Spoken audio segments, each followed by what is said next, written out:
अगर आप लिट्टी के शौकीन हैं तो आप सीधे चले आइए इस दुकान पर। यहाँ आपको शुद्ध आटे की लिट्टी मिलेगी और चना मिलेगा। स्वाद ऐसा कि आप उंगली चाटते रह जाएंगे।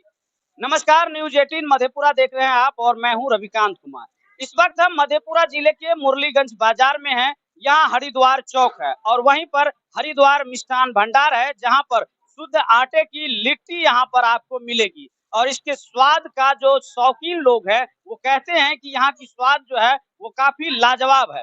और यहाँ हरिद्वार चौक भी इसी लिट्टी के दुकान पर रखी गई है। एक भूजा दुकान, छोटा सा दुकान था, उस समय शुरुआत की गई है और कई दशकों के बाद दुकान का स्वरूप भी बदला, ग्राहकों की भीड़ भी बदली और क्या कुछ है हम आपको यहाँ पर दिखाते हैं। तस्वीर के माध्यम से आप देख सकते हैं कि यहाँ पर जो लिट्टी दे रहे हैं वहां पर कितनी भीड़ लगी हुई है और काफी मुरलीगंज ही नहीं बल्कि इस प्रखंड के आसपास मधेपुरा जिले के आसपास के कई इलाके से लोग यहाँ पर लिट्टी के लिए आते हैं। यहाँ की लिट्टी में काफी स्वाद है और यहाँ की लिट्टी इतनी स्वादिष्ट है कि आप अंदर देख रहे हैं कितनी भीड़ है। और ये दुकान आज से नहीं, बहुत ज्यादा वर्षों से ये चलती आ रही है और इसके स्वाद की वजह से जो है इसमें अंदर ये भीड़ के कारण हम बाहर में खड़े होके लिट्टी खा रहे हैं। यहाँ की लिट्टी जो है वह आटा में बनता है, गेहूं के आटा में बनता है और चने का भरपूर इसमें सत्तू भरा रहता है, शुद्ध चने का, और सरसों के तेल में छाका जाता है। बहुत ही हम लोग बचपन से ही खाते हैं और बहुत पुराना दुकान है, हमको लगता है 40-50 साल पुराना दुकान है और बहुत भीड़ रहता है यहाँ, बहुत भीड़ रहता है। मतलब इतना भीड़ रहता है कि हमको लगता है कस्टमर को दे भी नहीं पाता है। इसकी स्वाद की क्वालिटी यह है कि हमारे जो पूर्व सांसद है पप्पू यादव, वो भी इधर से गुजरते हैं तो इनकी लिट्टी बिना खाए न जाते हैं यहाँ से। अब इससे अनुमान लगा सकते हैं कि इनकी हरिद्वार के लिट्टी का है, हरिद्वार चौक नामे पड़ा है हरिद्वार लिट्टी की वजह से।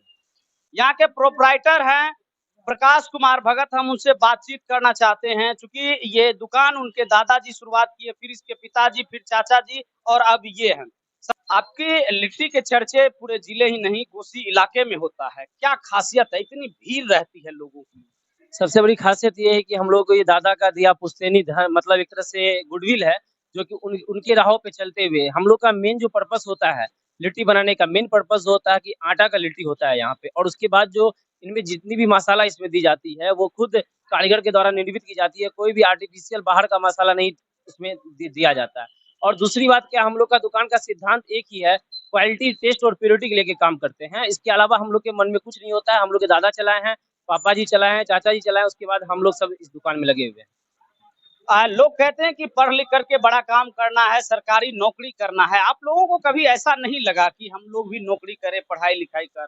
नहीं, एक्चुअली है क्या, जो पीढ़ी दर पीढ़ी आ रही है, आप नौकरी के पीछे भाग कर, ये जरूरी नहीं है क्या वो रोजगार है, ये भी खुद का रोजगार है। जैसे हम 5-10 व्यक्ति को हम खुद रोजगार दे पा रहे हैं इसके बदौलत, तो ये सबसे बड़ी नौकरी से भी मेरे हिस्सा का बात बोल दूं तो ये नौकरी से भी बढ़कर हम मान सकते हैं कि हम, मेरा खुद का रोजगार ही है जिसमें 5 श्रमिक काम भी करते हैं मेरे पास।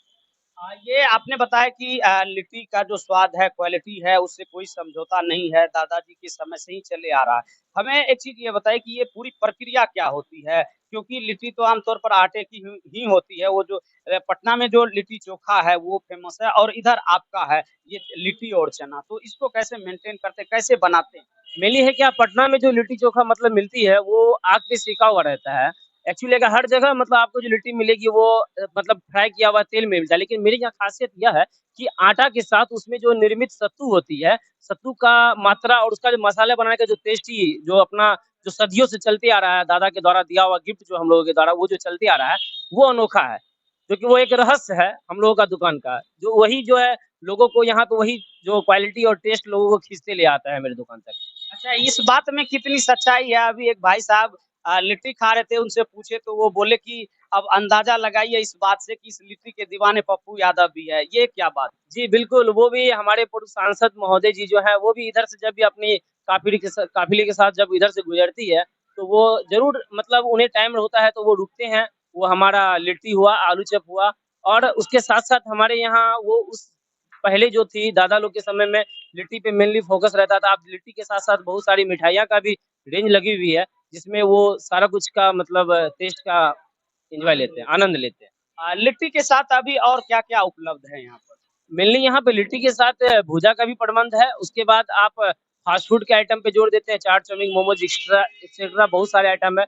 और मिठाइयाँ में भी बहुत सारी आइटम है। मिठाइयाँ का भी खासियत होगी जो खुद से बनाया जाता है, खुद से कारीगर द्वारा बनाया जाता है। कोई भी प्रकार का उसमें मतलब क्वालिटी के बेसिस पे समझौता नहीं की जाती। और आजकल आज के तौर पे क्या है, कितनी सारी मिठाइयाँ दुकान है वो बाहर से मिठाई लाकर बेचती है, लेकिन वो सब यहाँ पे नहीं किया जाती। जितना भी है कम रेंज है, लेकिन खुद का बनाया हुआ कारीगर द्वारा निर्मित मिठाइयाँ यहाँ रहती है। और आपके साथ-साथ कौन-कौन दुकान चलाने में सहयोग करते हैं? हमारे चाचा जी हैं जो मेरे गार्जियन के स्वरूप हैं। मेरे पिताजी के देहांत के बाद वो दुकान को संभाले, उसके बाद मेरे बड़े भाई हैं और हम इसमें चलिए, शामिल हैं। सभी भाई लगा करके ये कर रहे हैं।